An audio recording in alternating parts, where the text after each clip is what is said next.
जिस मकसद से आए हैं उसमें तो भाग लेना ही है। हमको पता ही नहीं था कि ये फिल्म सिटी अंधेरी नगरी मुंबई की और बिहार में कंपटीशन था। जी, मुझे संगीत से बहुत लगाव है। नमस्कार दोस्तों, मैं हूं राजा कुमार और आप देख रहे हैं आरके मीडिया। अरसा जिला के अंतर्गत सलखुआ प्रखंड के अंतर्गत कोपरिया गांव, और इस गांव के बारे में आप लोग बहुत ही अच्छा तरीका से जानते होंगे कि इस गांव का जो लोग हैं काफ़ी समझदार है, काफ़ी बुद्धिजीवी है, ज्ञान में काफ़ी आगे हैं।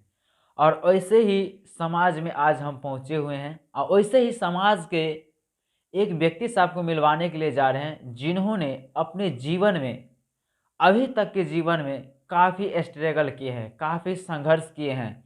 कई सारे जगह उन्होंने संघर्ष किए हैं लेकिन असफलता हाथ लगे, उसके बावजूद भी आज भी उनके प्रयास जारी हैं। सर्वप्रथम सर, आपको आरके मीडिया में स्वागत है। आपको भी बहुत बहुत धन्यवाद। आपके जितने भी दर्शक हैं आर के मीडिया को देखते हैं, उसका समर्थक हैं, सभी को मेरा प्रणाम। मेरा नाम सर अपना परिचय देंगे? मेरा नाम राहुल कुमार राणा हुआ जी। और मैं यहाँ कोपरिया से बिलोंग करता हूँ। और आपके जीवन का स्ट्रगल क्या रहा है, संघर्ष क्या रहा है?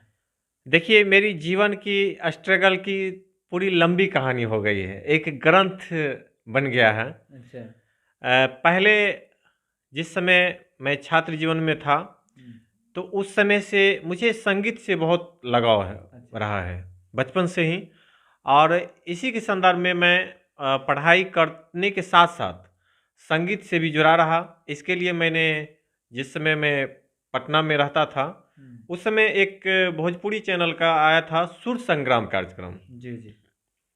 तो उसमें मैंने छात्रों के मतलब अपने संगी साथियों के सहयोग से सभी ने मुझे मैसेज किया कि राणा भाई तुम बहुत अच्छा गाते हो, वहाँ जो ऑडिशन है तो वहाँ चलो, तुम जो है तुमको भाग लेना है। तो बोले हम तो भोजपुरी शब्द जानते ही नहीं हैं, तो फिर जो है उसमें हम कैसे जाएंगे। बोला कि नहीं, ऐसा नहीं है, तुम कोई भी गाना गाओगे ना, तुम्हारा सुर देख लेगा ना, तो फिर तुम सेलेक्ट हो जाओगे। अच्छा। तो वहाँ गए हम, वहाँ देखे कि बहुत भीड़ भाड़ था।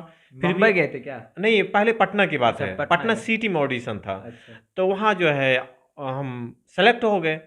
तो सेलेक्ट हो गए तो फिर सेकेंड राउंड जो है डीएवी पब्लिक स्कूल भागलपुर में बुलाया गया। तो वहाँ भी सेकेंड राउंड, उसमें जो है यूपी और बिहार में कंपटीशन था, जिसमें आपके लखीसराय के आलोक कुमार, अच्छा। अभी उस समय एक मोहन राठौर जी बहुत अच्छे गाते हैं, वो सब भी उसी समय में, उसी सेशन में सेलेक्ट हुए थे। हाँ, उसी में। उसके बाद हम मुंबई भी गए। मुंबई गए, वहाँ जो है मेरे साथ एक सहयोगी थे। हमको पता ही नहीं था कि ये फिल्म सिटी अंधेरी नगरी मुंबई के यहाँ है। कुर्ला स्टेशन में पहुँचे, बस अड्डा गए, बस अड्डा से वहाँ से पूरे रात सुबह में 7 बजे फिल्म सिटी उतरने के बाद मेरा स्वास्थ्य ही बिगड़ गया। 2 बार वोमिटिंग हुआ। फिर भी हम सोचे कि जिस मकसद से आए हैं उसमें तो भाग लेना ही है। गए, वहाँ जो है हमारे उदित नारायण सुपरस्टार सिंगर बॉलीवुड के, जो हमारे पड़ोसी जिला आपको सुपौल से बिलोंग्स करते हैं, तो वो जजेज में थे। तो वहाँ हम फेल हो गए। तो उसके बाद हम पटना आए तो पायल म्यूजिक में एल्बम किए, भोजपुरी गाना सीखे, बोलने के लिए सीखे, भोजपुरी शब्द को समझे क्या सब था। फिर जो है 4 साल उसमें कैरियर हम आजमा रहे हैं। तो कुछ लोगों के द्वारा कहा गया कि तुम तो अच्छा पढ़ा लिखा है, तो ये सब काम नचनिया बजनिया गबनिया का जो होता है अच्छा नहीं होता है, तुम क्यों ना सरकारी जॉब कर लेते हो। तो लोगों के कहने बाद कुछ पेरेंट्स का माहौल भी इसी तरह का बन गया। हमारे पेरेंट्स भी चाहते थे कि ये सरकारी जॉब करे, ना कि ये इस तरह का। लेकिन हमको मन लगता था उसी में। लेकिन फिर भी जो है उसका हट के परिवार की स्थिति को देखते हुए हमने भी सोचा कि अगर सरकारी जॉब हो जाता है तो कैरियर अच्छा बन जाएगा। तो इसके लिए 3-4 बार मुझे सरकारी नौकरी में रिजल्ट हुआ, अंतिम पायदान पर विफल रहे। हाँ, तो भाग साथ नहीं दिया। अभी जो है 7 वर्ष से मेरा जो है इस टीचिंग लाइन में है। बच्चे को पढ़ाने का काम करते हैं। मेरा संस्थान है कहाँ पे है? सलखुआ में। अच्छा। आपको +2 विद्या निकेतन कोचिंग सेंटर है और वहाँ पढ़ाने का काम करते हैं। फिर जो है अच्छे कार्यक्रम का जहाँ अपॉर्चुनिटी ऑफर मिलता है तो वहाँ भी हम भाग ले लेते हैं। जैसे मेरा अभी आने वाले 1 मार्च को सिहौल गांव है पूर्णिया जिला में, वहाँ मेरा कार्यक्रम है। अच्छा।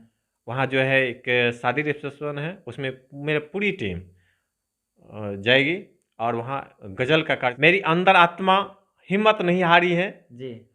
और हम संघर्षशील हैं अपने जीवन के लक्ष्य को प्राप्त करने के लिए। मैंने जो DLED होता है सीटेट पास किया है और आने वाले जो बिहार सरकार का देख रहे हैं रणनीति और 7वें चरण का, इसमें भाग आजमाएंगे। जी जी। हाँ, उसके लिए हम तैयार हैं।